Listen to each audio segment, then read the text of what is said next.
This video is sponsored by Opera Browser, an internet browser that I love to use because it's loaded with features that make my life easier. Being a full-time university student and someone who makes a lot of videos means I have to do a lot of research and there's a lot on the go at any given moment. And Opera Browser, with its many cool features, helps me work and browse more efficiently. One cool feature they have is Aria, a smart AI helper located in the sidebar that can provide answers to your questions. It can also give you definitions, translations, and let you explore topics you highlight with your mouse. Another feature I love is Opera's tab islands. I usually have more than 20 tabs open at any given time, and things used to get cluttered really fast. But Opera's tab island system groups the tabs I have open into super easy to navigate sections based on the category of the tab. Opera also has a built-in ad blocker, which makes things run smoother and also greatly prevents my eyeballs from catching on fire whenever YouTube shows me something like this. Opera also comes with a built-in, free-to-use VPN. It lets you hide your location and gives you additional privacy. And if you're like me and like to listen to music while you work, Opera has music on hand on the browser's sidebar, where you can easily switch between 7 music streaming services instantly. Overall, it's a really cool browser, it helps me work more efficiently, and really complements my daily routine. So if you're like me and all of this sounds interesting to you, you can download Opera today using my link in the description. Thank you, Opera, for sponsoring this video.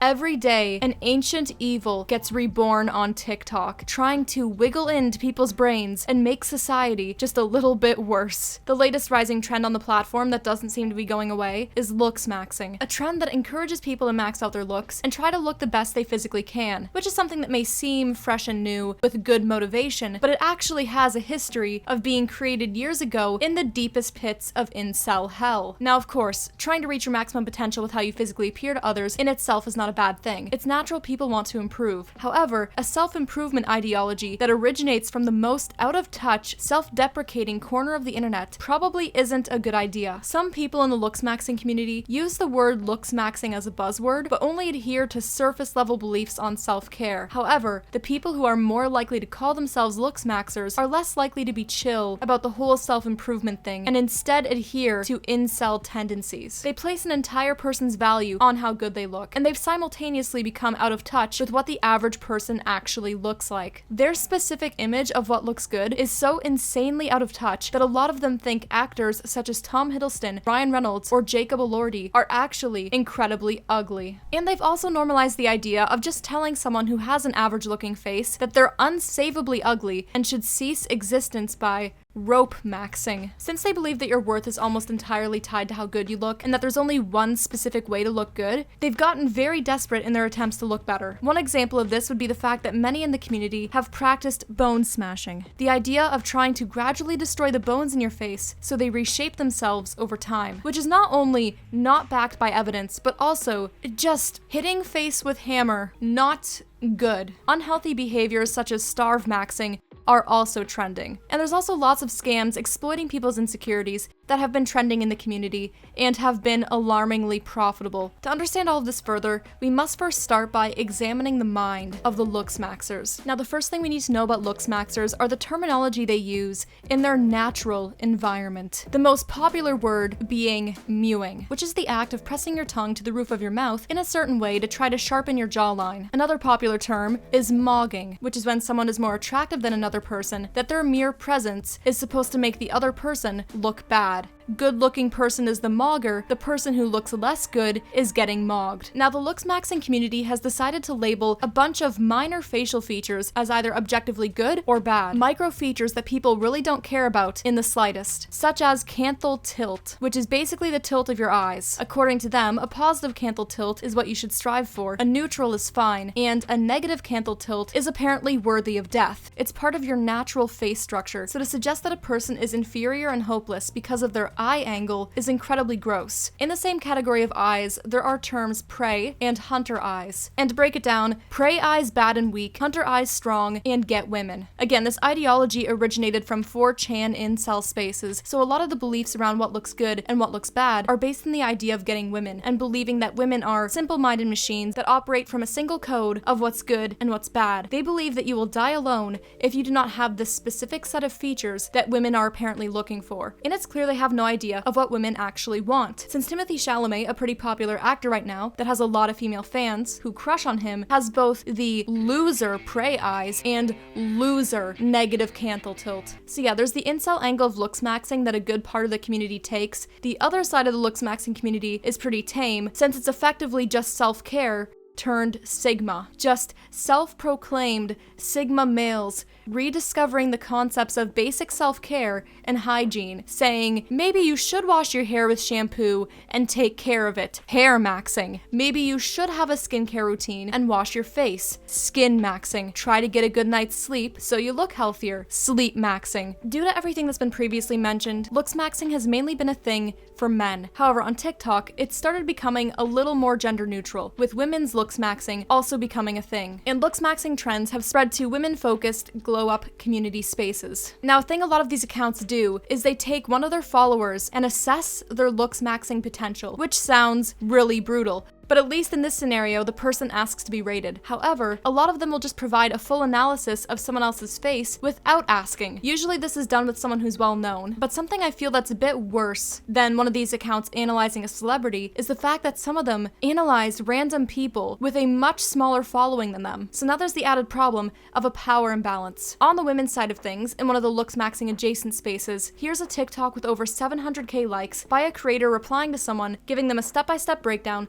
on how to have a glow up. They apply a bunch of edits to their face and act as though they've done this person a huge favor. The text here from the original person says, "How can I glow up? Be brutally honest." Except this text isn't actually from this person. The original video is just someone lip syncing to a song. They aren't asking for advice at all, but this creator pretended they did just so they could use them as an example for their scam of selling people low effort photos with a filter edited on them. I'm not sure how saying how ugly someone is and then demonstrating the worst use of photo editing ability I've ever seen makes you qualified to charge people for your advice. And looksmaxxing accounts for men have been doing this for a while too, charging people for advice on how to glow up. They've been charging people money to just basically tell them, your nose sucks, your canthal tilt awful, mew, and get plastic surgery. Here's one creator promoting his supposedly expert advice. He says to click the link in his bio, and here he appears to offer 3 packages, with the highest being literally $30. $30 for someone to tell you all the different ways you're ugly. And again, a lot of the features they point out aren't naturally changeable. Your only method for changing some of these issues is having thousands of dollars at the ready for plastic surgery. So here's this account that has a plethora of videos they've posted showing why you're probably ugly